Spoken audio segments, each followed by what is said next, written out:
kehadiran-Mu di tengah-tengah kami ya Tuhan. Kami bersyukur karena Kau dapat hadir di tengah-tengah kami ya Tuhan. Siapa yang siap untuk memuji Tuhan lebih lagi? Mari kita sama katakan, amin. Bolehkah saya berdiri? Bolehkah saya bertanya, adakah di antara teman-teman yang baru hadir pertama kali ini? Boleh angkat tangannya? Ada 3 ini. Shalom, kamu bukan orang asing di tempat ini. Tuhan kita Tuhan yang baik, amin.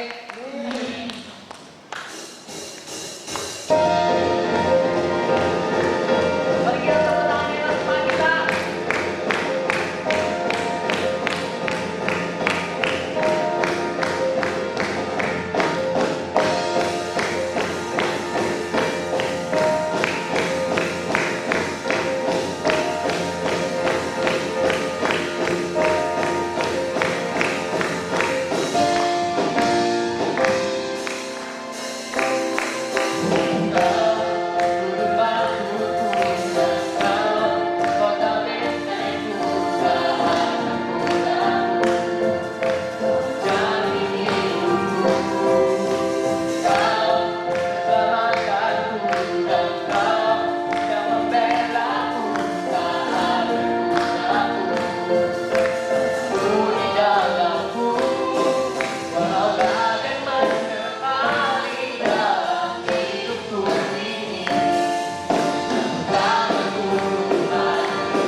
Shalom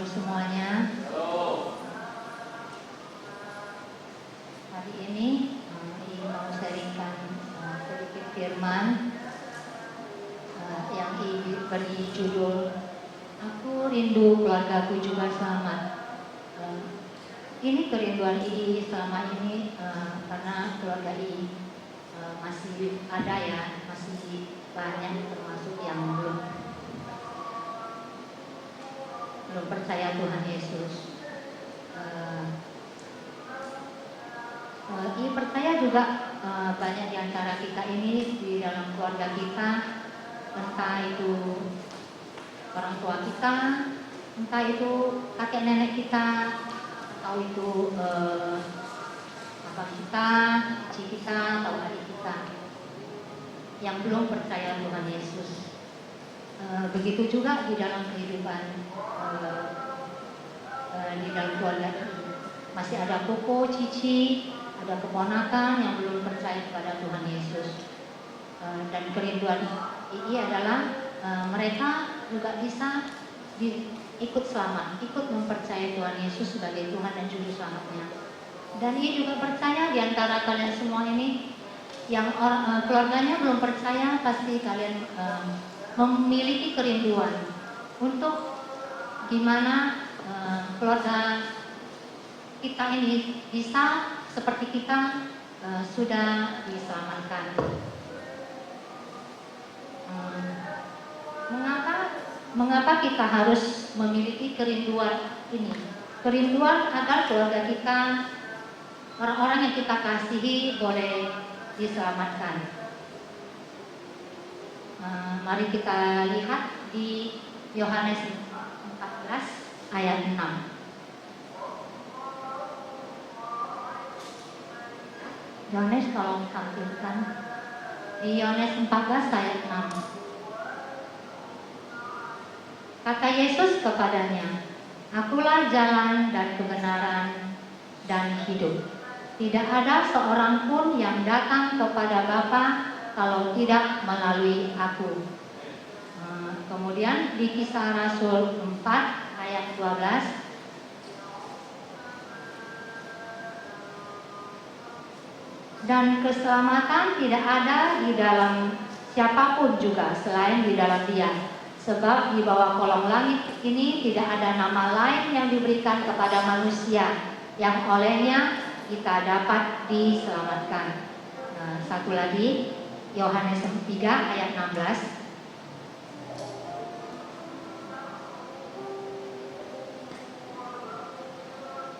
Karena begitu besar kasih Allah akan dunia ini, sehingga Dia telah mengaruniakan anaknya yang tunggal, supaya setiap orang yang percaya kepadanya tidak binasa, melainkan beroleh hidup yang kekal.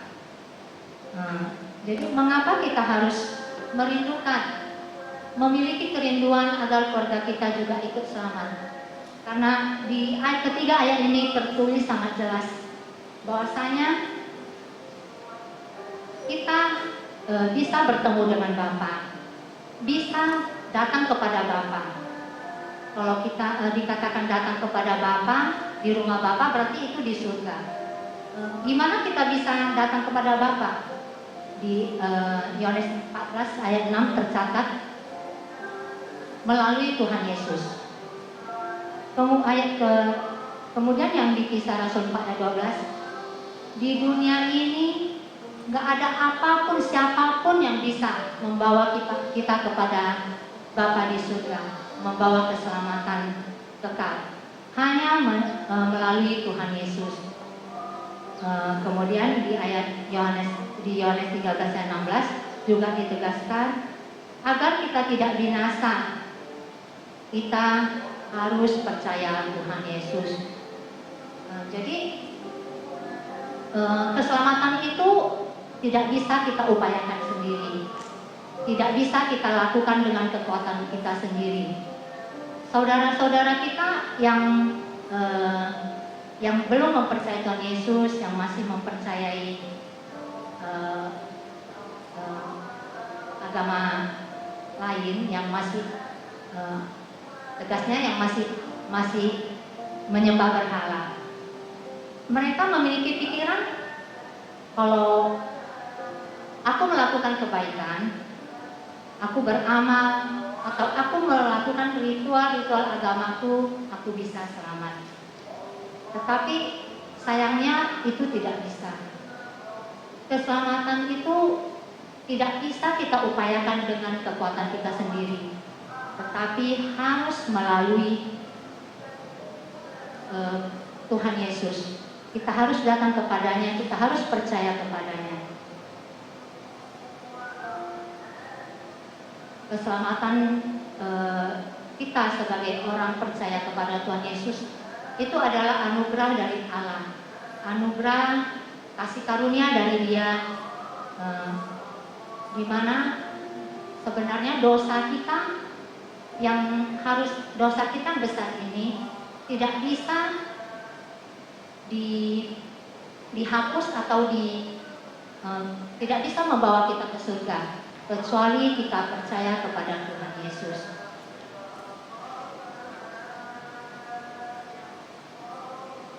Selanjutnya, bagaimana keluarga kita bisa selamat? Kalau ini melalui pengalaman II ya. Kalau kita rindu keluarga kita selamat, yang pertama kita harus memberitakan firman Tuhan kepada keluarga kita, memberitakan Injil. Ini juga tadi pagi juga sudah ada ayatnya yang di 2 Timotius 4 ayat 2 yang mengajak kita untuk memberitakan firman. Kalau ini sendiri ada 2 cara untuk membagikan firman Tuhan kepada keluarga, yaitu secara langsung kita bertemu dengan keluarga kita kabarkan Tuhan Yesus kepada mereka. Kalau mereka di tempat jauh, ada Cici II yang tinggalnya enggak di kota ini, II lakukan melalui telepon. Kemudian kalau secara tidak langsung yang dia lakukan adalah di media sosial. Mungkin di Facebook kita bagikan firman Tuhan. Saat kita membaca firman Tuhan, kita mendapat rema, kita boleh bagikan. Kemudian melalui WA juga bisa kepada keluarga kita yang belum percaya Tuhan Yesus. Ini pengalaman II ya. Koko II belum percaya kepada Tuhan Yesus dan orangnya sangat tegas, agak apa gitu ya, sulit diajak bicara. Jadi saat dia memiliki kerisauan, ada masalah timbul dalam kehidupannya, dia sangat mudah risau. Kemudian ia berpikir, dengan cara apa ya bisa memberitakan Injil kepadanya. Kalau ngomong secara langsung, dia tinggalnya nggak di kota ini. Kalau saya melalui telepon, belum tentu dia mau mendengarkan. Kemudian ia berpikir dengan cara apa? Tiba-tiba ia mendapatkan ide, saya kirimkan firman Tuhan melalui WA. Tapi sebelumnya ia berdoa dulu, karena mungkin aja dia marah ya atau gimana. Kemudian ia berdoa, Tuhan urapilah, bukalah hati kokoku ini, aku kirimkan firman-Mu untuk menguatkan dia. Kemudian diseringkan firman Tuhan, Yeremia 29 ayat 11 kalau tidak salah, di mana rancangan Tuhan itu adalah rancangan damai sejahtera bagi kita semua, bukan rancangan kecelakaan, untuk memberikan kepada kita masa depan yang penuh harapan. Setan itu dia baca saja tapi tidak ada komentar. Sudah lumayan ya, daripada dia telepon aku marah-marah. Kemudian besoknya lagi dia berpikir lagi sharing firman apa lagi ya. Kemudian ini mendapat lagi satu firman, tapi dia lupa ayatnya. Dia sharingkan ke dia sambil berdoa semoga dia nggak marah. Ini udah kedua kalinya, hari kedua. Kemudian tiba-tiba 3 menit kemudian dia membalas apa yang saya sharekan ke dia, tapi dia dalam entah siapa yang kirimkan ke dia dalam bentuk seperti apa,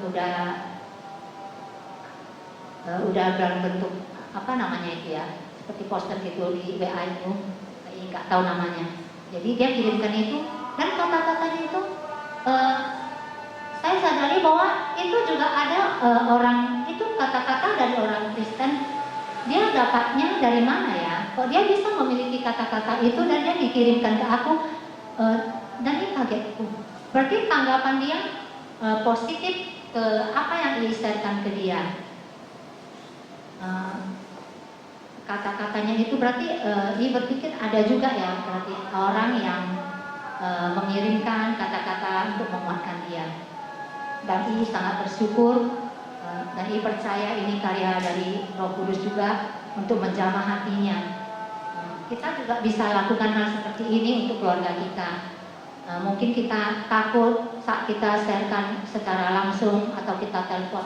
Kita bisa melalui WA kita sharekan apa yang kita baca di firman Tuhan itu yang memberkati kita bisa sharekan hari ini, besok, atau apa yang memberkati kita boleh sharekan ke mereka. Walaupun mungkin kita tinggal satu rumah ya, mungkin orang tua kita atau siapapun itu. Kemudian cara yang kedua dengan cara berdoa. Ini yang cara yang anggap paling mudah ya, cara berdoa. Kenapa? Karena kalau berdoa itu kita nggak perlu ketemu orangnya. Bahkan orang yang kita doakan dia tidak tahu. Bahkan kita bisa mendoakan orang yang tidak kita kenal. Ini yang cara yang sering melakukan dan suka lakukan dengan cara berdoa, mendoakan orang-orang yang mungkin kita tahu dia dalam masalah, entah apapun itu. Ini juga saat ini selalu sudah lama sekali, mungkin sudah tahunan ya, mendoakan Cici Ii untuk bisa membuka hatinya menerima Tuhan Yesus. Dan biarlah waktu Tuhan yang bekerja, karena ada Cici Ii yang duanya lagi yang hanya melalui telepon saja Ii memberitakan firman Tuhan. Dia percaya kepada Tuhan Yesus, dia menerima Tuhan Yesus, dan ini saya sangat bersukacita sekali. Dia belajar berdoa, dia mulai tidak mau menyembah apa yang ada di rumahnya itu. Dia sudah mulai tidak mau lagi pai-pai lah istilahnya. Dia mulai suka berdoa. Dan I sangat bersukacita karena kakak I ini sudah meninggal ya. Dan ibu I sangat bersyukur saat dia sudah meninggal, dia sudah mengenal Tuhan Yesus. Kemudian ada di Matius 21 ayat 22, kalau kita tekun berdoa di ayat 22 ini berkata, dan apa saja yang kamu minta dalam doa dengan penuh kepercayaan, kamu akan menerimanya. Jadi kita yakin kalau kita mendoakan keluarga kita, mungkin papa kita, mama kita yang belum percaya, walaupun sudah berdoa bertahun-tahun, kita jangan putus asa. Karena janji Tuhan itu ya dan amin. Suatu hari dengan waktunya Tuhan, hati mereka pasti dibukakan. Kemudian cara yang ketiga, bagaimana keluarga kita bisa selamat, kita ajak dia ke gereja. Ini juga ada di dalam 1 Timotius 4 ayat 8. Dengan kita mengajak mereka ke gereja, mereka bisa mendengar firman Tuhan secara langsung dari pendeta yang tentu lebih profesional, lebih tahu cara membawakan firman Tuhan. Mereka bisa bertemu dengan orang-orang percaya kepada Tuhan Yesus, yakin hati mereka menjadi tersentuh melihat persekutuan di gereja yang saling menguatkan, saling mengasihi. Dipercaya hati mereka, mereka yang datangi ibadah itu juga menjadi lebih memiliki kerinduan. Kemudian ya, jadi bagaimana kita bisa keluarga kita bisa selamat. Jadi yang pertama kita memberitakan firman Tuhan baik secara langsung ataupun tidak langsung, dengan cara mendoakan mereka, dan ketiga dengan cara mengajak mereka ke gereja. Jadi inti dari semua ini, keselamatan hanya bisa kita dapatkan dengan percaya kepada Tuhan Yesus dan menerima Dia sebagai Tuhan dan Juru Selamat. Karena itu mari kita ajak orang-orang yang kita kasihi untuk percaya kepada Tuhan Yesus, dan kita berdoa bagi mereka agar anugerah Tuhan juga tercurah kepada mereka. Kemudian untuk menginjili keluarga kita, tetap semangat. Yang sedikit sharing firman dari II.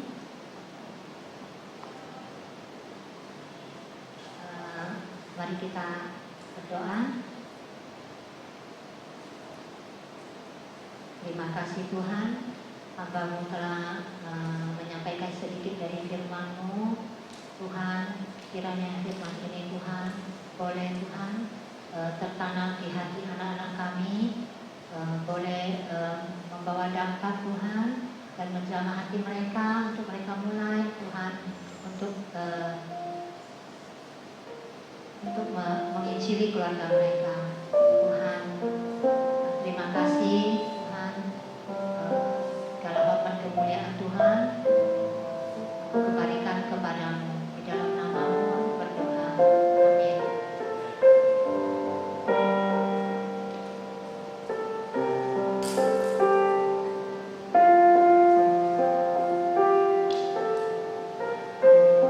Baik, kita akan mendengar sepekan sandiwara sepekan dijalankan, kita akan melihat, kita akan bersama.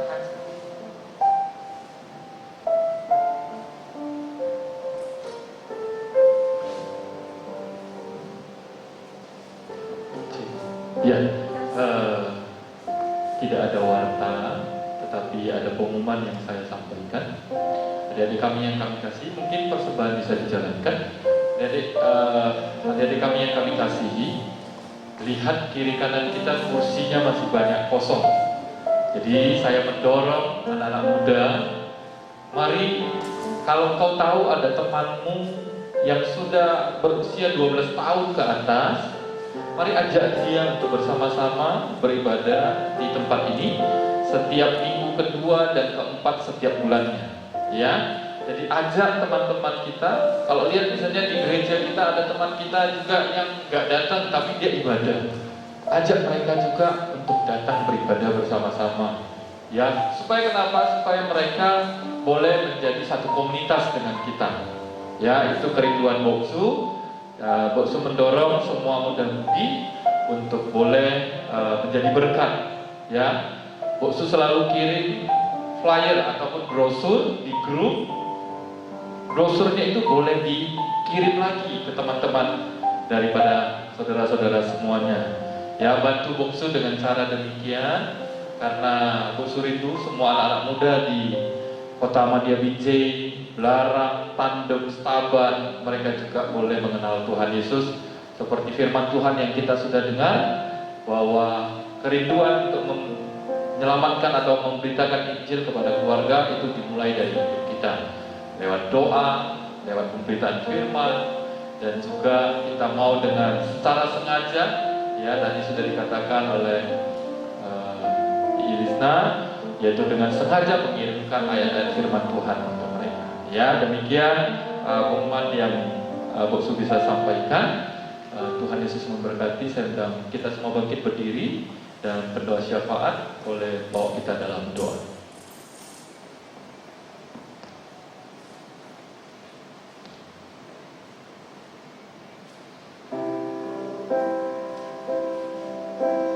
Mari kita bersatu dalam doa.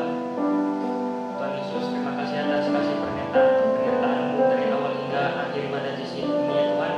Agar ibadah JC ini Tuhan berjalan dengan lancar ya Tuhan. Terima kasih ya Tuhan, Engkau berkati Bu Risma yang sudah berkorban ya Tuhan. Engkau berikanlah ia kesehatan ya Tuhan, berkat melimpah ya Tuhan. Dan agar kami dapat belajar merindukan keluarga kami dapat selamat bersama kami ya Tuhan. Dan juga ya Tuhan, Engkau berkati persembahan yang sudah kami kumpulkan ya Tuhan, agar dapat memperluas kerajaan-Mu. Engkau berkatilah kursi-kursi di sini yang masih kosong ya Tuhan, kiranya minggu-minggu ke depannya Tuhan kursi ini dapat dipenuhi dengan oleh anak muda putih ya Tuhan. Terima kasih ya Tuhan, kami juga mendoakan Bapak Pendeta kami Pak Suyana ya Tuhan. Berkatilah istri anaknya ya Tuhan, berkati keluarganya agar selalu ya Tuhan. Engkau pakailah pelayanannya agar lebih hebat lagi ya Tuhan. Engkau berkatilah juga Bapak Gembala dan Ibu Gembala. Engkau berkati anak cucunya ya Tuhan, keluarganya ya Tuhan. Engkau berkatilah mereka agar sehat selalu dan panjang umur. Ya Tuhan, kami juga berdoa untuk kota Binjai ya Tuhan, Setapak, Tanjung, Murarang dan sekitarnya ya Tuhan. Kami juga berdoa untuk Indonesia ya Tuhan, agar virus corona ini dapat segera berakhir ya Tuhan, agar kami dapat melaksanakan aktivitas kami kembali dengan normal. Terima kasih ya Tuhan.